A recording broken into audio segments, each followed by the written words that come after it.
Pero yung puso niya kulay green. Oh, di ba?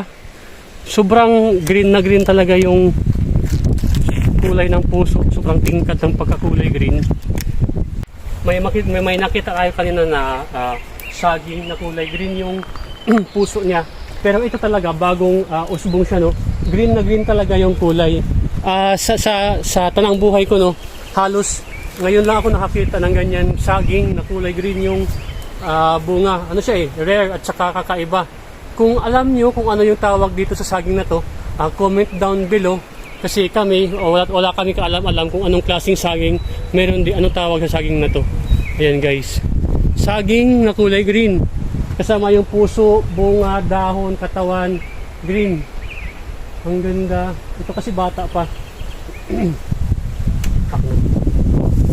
Isa pa sa napansin ko dito sa ano na to. Meron akong isang nakita na saging na yung puso niya kulay pula. Pero maliliit yung bunga.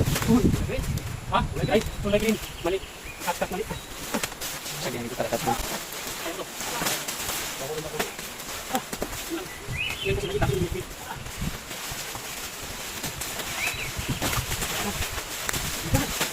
Ano ba?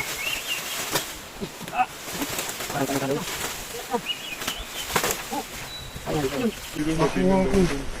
Oh! Marami akong tugat ng nabilang. Ito na siya. Oh. Ito yung bunga niya, no? Maliliit na saging na. Tapos ito naman yung puso niya.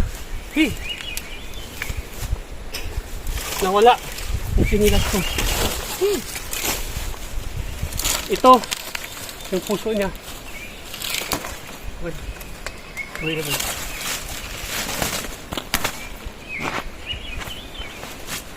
Bumuto nga nito.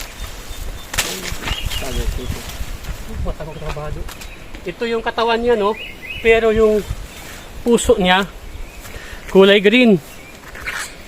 Oh, di ba? Sobrang green na green talaga yung kulay ng puso. Sobrang tingkad ng pagkakulay green. No? Hindi ko alam ang tawag dito sa saging na to. Yan. Kulay green. Kulay green yung puso niya, pero hindi tayo makakita ng kulay green na puso kasi wala tayong itak. Wala tayong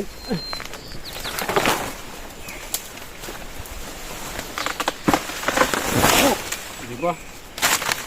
Ito yung saging, oh. Tawag dito sa amin, no, pakol. Kinakain to ng mga unggoy, garong, ibon. Yan. Wala na. Overripe na siya. Tawag ito pakol sa waray. Matamis to, sobrang tamis nito. Huwag mo lang kainin yung buto. Ayan, oh.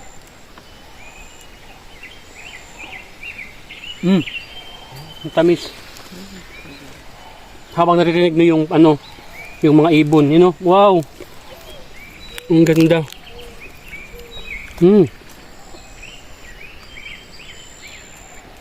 Sobrang tamis. Grabe. Sobrang tamis yung pakol. Wild banana, pakol sa waray. Hindi ito pwede iluto kasi mapakla pag hilaw. Tara, mayroon pa akong nakita dito po.